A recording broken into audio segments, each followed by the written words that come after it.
नमस्कार, जनता टीवी देख रहे हैं आप। मैं आपके साथ दीक्षा शर्मा। बुलेटिन की शुरुआत करेंगे बड़ी खबर बड़ी जानकारी के साथ। शिमला से इस वक्त की बड़ी खबर बड़ी जानकारी आपको बता दें, शिमला के तारा देवी में बड़ा हादसा देखने को मिला है, जहां पर खाई में नगर निगम की गाड़ी गिर गई है। ये इस वक्त की बड़ी खबर। हादसे में मौके पर ही ड्राइवर की मौत भी हो गई है। पुलिस ने हालांकि दुर्घटनाग्रस्त क्षेत्र का निरीक्षण भी किया है और साथ ही आपको बता दें कि सूरज की रोशनी आंखों पर पड़ने से ये हादसा हुआ है। ये इस वक्त की बड़ी खबर बड़ी जानकारी। शिमला के तारा देवी में नगर निगम की जो गाड़ी थी वो खाई में गिरने से ये बड़ा हादसा, जहां पर ड्राइवर की मौके पर ही मौत हो गई है। हालांकि पुलिस ने घटनास्थल का जायजा लिया है और उसके बाद निरीक्षण किया है और बताया ये भी जा रहा है कि सूरज की क्योंकि रोशनी जब आंखों में पड़ी उसके चलते ये हादसा हुआ। और दर्दनाक ये खबर, जहां पर शिमला के तारा देवी में ये बड़ा हादसा हुआ, नगर निगम की गाड़ी में ड्राइवर की मौके पर मौत हो गई है। आपको बता दें कि शिमला के तारा देवी में यह हादसा हुआ है, जहां पर खाई में गाड़ी गिर गई है और ये तस्वीरें देख सकते हैं आप कि किस तरह से कितनी ऊंची ये खाई रही होगी जहां से ये गाड़ी गिरी। और इस बीच शिमला से हमारे संवाददाता रॉबिन हमारे साथ जुड़ गए। रॉबिन, जिस तरह से ये खाई में नगर निगम की गाड़ी गिर गई और ड्राइवर की मौके पर ही मौत हो गई, कोई और भी गाड़ी में मौजूद था, क्या कुछ बताया जा रहा है? बिल्कुल, देखिए सुबह 7 बजे के आसपास का ये हादसा है। तारा देवी टूटू बाईपास के पास शिमला के करीब ही ये हादसा हुआ है और जो कूड़ादान को लेकर ये गाड़ी जो है जा रही थी उस वक्त ये अनियंत्रित हो गई और ऐसे में जो है ये खाई में गिर गई, जिसके बाद यहाँ पर हादसा हुआ। बताया जा रहा है कि करीब सड़क से करीब 150 मीटर नीचे तक ये जो गाड़ी है ये लुढ़कते हुए गिरी थी और इसके बाद यहाँ पर जो चालक है उसने मौके पर ही दम तोड़ दिया। जी, मैं ये पूछना चाह रही हूँ रॉबिन कि साथ में ड्राइवर के साथ परिचालक भी कोई मौजूद था या नहीं था, और पुलिस क्या क्या कुछ कहना है, परिवारजनों को शव सौंप दिया गया है या फिर नहीं? निश्चित देखिए, हिमाचल प्रदेश में जिस तरह से हादसे लगातार इस तरह के बढ़ते जा रहे हैं, क्योंकि बहुत सारे कारण है इसके पीछे और जो यहाँ पर बताया जा रहा है कि सुबह किन कारणों से अनियंत्रित हुई, इसकी अभी जांच जो है वो पुलिस करेगी। हालांकि इस दौरान कि कैसे ये अनियंत्रित हुई गाड़ी और किस तरह से ये नीचे गिरी, इन तमाम चीजों को लेकर अभी जो है पूरी बातों पर अभी विचार विमर्श होगा और जांच पड़ताल होगी, जिसके बाद इस पूरे मामले पर क्या कारण रहा, वजह रहा और पोस्टमार्टम की जब जो है आने वाले समय में जब रिपोर्ट सामने आएगी तो पता चल पाएगा कि आखिर क्या ऐसी वजह रही जिनकी वजह से यह हादसा पेश आया। जी, बहुत बहुत शुक्रिया रॉबिन आपका इस तमाम जानकारी पर अपडेट साझा करने के लिए। जिस तरह से शिमला के तारा देवी में ये बड़ा दर्दनाक हादसा देखने को मिला है, जहाँ पर खाई में नगर निगम की गाड़ी अनियंत्रित होकर गिर गई और 150 मीटर खाई की ऊंचाई बताई जा रही है।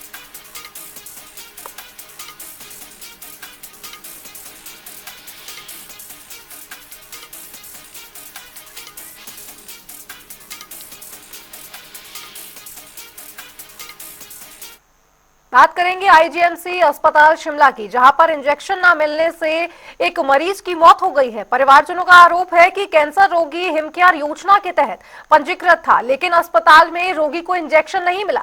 वहीं अस्पताल की ओर से कहा गया है कि हिमकेयर कार्ड की पेमेंट नहीं हुई है, ऐसे में इंजेक्शन नहीं मिल सकता।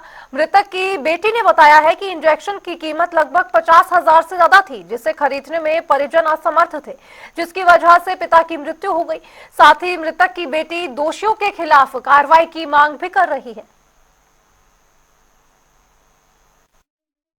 शिमला से हिमकेयर कार्ड के अंडर हो रहा था। हमें 11 नवंबर को आईजीएमसी बुलाया गया था मेरे फादर की कीमोथेरेपी के लिए।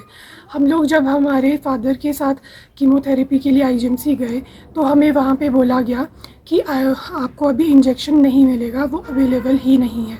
हिमकेयर कार्ड वालों ने पेमेंट नहीं की है तो हम वो इंजेक्शन आपको नहीं दे सकते। और 3 दिसंबर को मेरे पापा एक्सपायर हो गए। तो जब हमने उनसे और वो लगभग 3 दिन पहले हमें कह रहे थे कि अगर आपको इतनी ही इमरजेंसी है तो आप इंजेक्शन अपने पैसों से ले लो। इंजेक्शन लगभग 50,000 के आसपास था या उससे महंगा भी हो सकता है। हमारी आर्थिक स्थिति इतनी ठीक नहीं थी। मैंने ये कंप्लेंट डाली तो सीएम हेल्पलाइन से मुझे ये बोला गया कि हम कुछ देर में फ़ोन करते हैं, और जब उन्होंने कुछ देर में फ़ोन किया तो वो कहते हैं कि ये हमारे अंडर आता ही नहीं है। इंजेक्शन ना मिलने की वजह से मेरे पिताजी को ज़्यादा प्रॉब्लम आई और उस वजह से वो एक्सपायर हो गए। तो सीएम हेल्पलाइन नंबर पे वो एक्सेप्ट ही नहीं कर रहे थे कंप्लेंट को। मेरी बार बार कंप्लेंट करने के बाद तो उन्होंने मुझे कॉल बैक करना ही बंद कर दिया था, और वो बस यही बोल रहे थे कि ये हमारे अंडर नहीं आता, हम इस पर कोई कार्रवाई नहीं कर सकते, अगर डॉक्टर के ऊपर केस करना है या कुछ, हम तभी कुछ एक्शन ले सकते हैं। तो मैं बस यही चाहती हूँ कि इसमें जिसकी भी गलती है उसके ऊपर एक्शन ले। वहीं अस्पताल आईजीएमसी में कैंसर रोगी की इंजेक्शन न मिलने से मौत का मामला प्रदेश में तूल पकड़ता जा रहा है और नेता प्रतिपक्ष जयराम ठाकुर ने इसको लेकर सरकार पर निशाना साधा है। जयराम ठाकुर ने कांग्रेस सरकार को घेरते हुए कहा कि प्रदेश की स्वास्थ्य व्यवस्था चरमरा गई है। के लिए जाह्नवी के पिता की दुखद मृत्यु हो गई और मैं समझता हूं ये व्यवस्था परिवर्तन का एक बहुत ही ऐसा नमूना हमारे सामने है जिसको हम कह सकते हैं कि एक तरह का ये जघन्य कार्य हुआ है। सत्ता आती रहती है, जाती रहती है, पार्टियां बदलती रहेंगी, लेकिन इस प्रकार का अमानवीय दृष्टिकोण सरकार का हिमाचल प्रदेश के गरीब। तो वहीं प्रदेश में सर्दी के बीच सियासी गर्मी बढ़ती हुई नजर आ रही है। उप मुख्यमंत्री मुकेश अग्निहोत्री और नेता प्रतिपक्ष जयराम ठाकुर के बीच फिर जुबानी जंग तेज हो गई है। उप मुख्यमंत्री मुकेश अग्निहोत्री ने पूर्व मुख्यमंत्री को निशाने पर लिया, तो वहीं शिमला में जयराम ठाकुर डिप्टी सीएम पर जवाबी हमला करते नजर आए।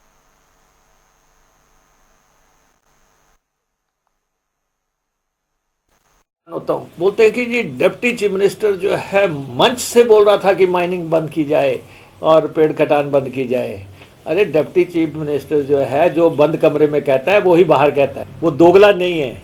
ये नहीं है कि बंद कमरे में अफसरों को कुछ डायरेक्शन होगी, बाहर जो कुछ हो रहा है स्पष्ट तौर पे जो है हम बोलते हैं, मंच से भी बोलते हैं ताकि पब्लिक को भी पता लगे कि हमारा स्टैंड क्या है।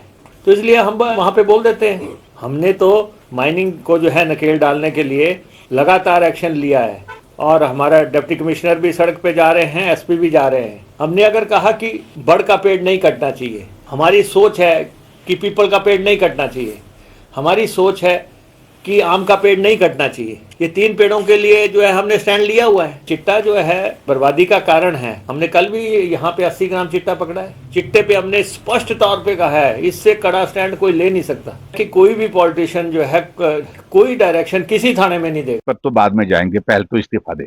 मैं आज भी इस बात पर कायम हूं क्योंकि उनने झूठ बोला है और मंच पर से उनने हजारों लोगों के बीच में इस चुनौती को दिया। मैंने चुनौती को स्वीकार किया और जिस वक्त वो बोल रहे थे उस वक्त एचआरटीसी के पेंशनर को पेंशन नहीं मिली थी, उसके दूसरे दिन शाम को मिली है।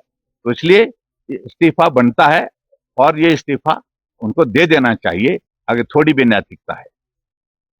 उधर शिमला के ऐतिहासिक रिज मैदान के नगर निगम कोबल स्टोन बिछाने की तैयारी कर रहे हैं। नगर निगम ने इसके लिए तमिलनाडु से खासतौर पर कोबल स्टोन मंगवाए हैं जो जल्द ही शिमला पहुंचने वाले हैं और इस परियोजना को शुरुआत नए शॉपिंग कॉम्प्लेक्स की छत से की जाएगी। मॉल रोड पर रोटरी क्लब के पास ही एक हिस्से में कोबल स्टोन बिछाए जा चुके हैं जो लोगों को काफी पसंद भी आ रहे हैं। साथ ही रिज मैदान पर सेल्फी पॉइंट्स भी विकसित किए जाने वाले हैं और नए परिसर का सौंदर्यकरण भी होना है। वहीं महापौर का कहना है कि बार बार टायरिंग से करीब 1 फीट तक ऊंची परत बन गई है, ऐसे में इस पर भी विचार करने की जरूरत है। इसको ब्यूटीफाई करने के लिए हमारे कई तरह के हमने प्रपोजल बनाए हैं, जिसमें अभी जो रिज का मैदान अभी जहाँ वाइडनिंग हुई है, जहाँ चौड़ा किया गया है, अभी उस क्षेत्र को ब्यूटीफाई करने के लिए हम वहाँ कोबल स्टोन लगा रहे हैं, जिसमें अभी वो जल्द उसका कार्य भी शुरू होगा। इसमें कई चीज़ें भी करने को भी है, लाइटिंग सिस्टम इसमें करना है, ड्रेनेज सिस्टम में भी बढ़ना है। उसके बाद उस पर कोबल स्टोन बनाए, उसका लेवल भी करने को है, उसके बाद हम उस पर कोबल स्टोन लगाएंगे। रिज पे मेरा कोई भी कार्य करने से पहले मैंने एक सुझाव पीडब्ल्यूडी विभाग को भी दिया था और हम खुद भी चाह रहे हैं कि इसमें पहले जो रिज का वेट है उसको कम करने की आवश्यकता है, क्योंकि जो उसमें टायरिंग हुई है लगभग आधा फुट, पौना फुट या 1 फुट तक इसमें टायरिंग हो चुकी है, जिससे जो है रिज पे काफ़ी ज़्यादा वेट हुआ। तो उसको पहले हम मशीन के माध्यम से या ऐसी कोई मशीनरी अब आ गई ताकि उसका जो टायरिंग का जो स्पॉट्स है उसको हटा के उसका वेट कम करने के बाद उसके बाद इस पर टायरिंग करनी चाहिए, क्योंकि कई वर्षों से ऐसा हो रहा है कि उसमें टायरिंग भी हो रही है, उसका वेट भी बढ़ रहा है और टैंक की वजह से उसका वेट भी बढ़ता है। तो इस 3 चीज़ों को हम ध्यान में रखते हुए इस पर हम काम करने का हम इसमें प्लानिंग कर रहे हैं।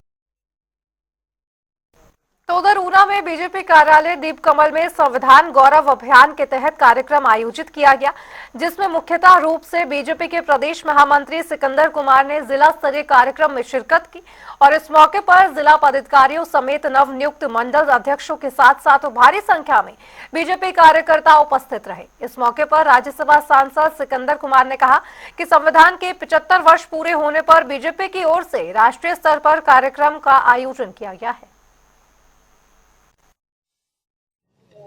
संविधान के 75 वर्ष की यात्रा पूर्ण होने पर भारतीय जनता पार्टी ने एक राष्ट्रीय स्तर का कार्यक्रम लिया है और इसके माध्यम से संविधान किस तरह से 75 वर्ष में जो है वो संविधान की यात्रा रही और जो संविधान निर्माता डॉक्टर भीमराव अम्बेडकर थे, उनका देश के प्रति क्या योगदान था, उनका व्यक्तित्व और उनका कृतित्व, ये पूरे राष्ट्रीय स्तर पर, पूरे देश में, पूरे प्रदेशों में और फिर जिला स्तर पर, फिर मंडल स्तर पर और लास्ट में 25 जनवरी को बूथ स्तर पर जो है वो युवा मोर्चा के कार्यकर्ता संविधान की प्रस्तावना पढ़कर और बाबा साहब के व्यक्तित्व कृतित्व की चर्चा करते हुए और 75 वर्ष में किस तरह से बाबा साहब का अपमान हुआ और संविधान का किस तरह से जो है पिछले 10 वर्ष में और 6 वर्ष में जो अटल जी ने मान सम्मान बढ़ाया, गौरव बढ़ाया, उसके निमित्त जो है वो ये राष्ट्रीय स्तर का कार्यक्रम है।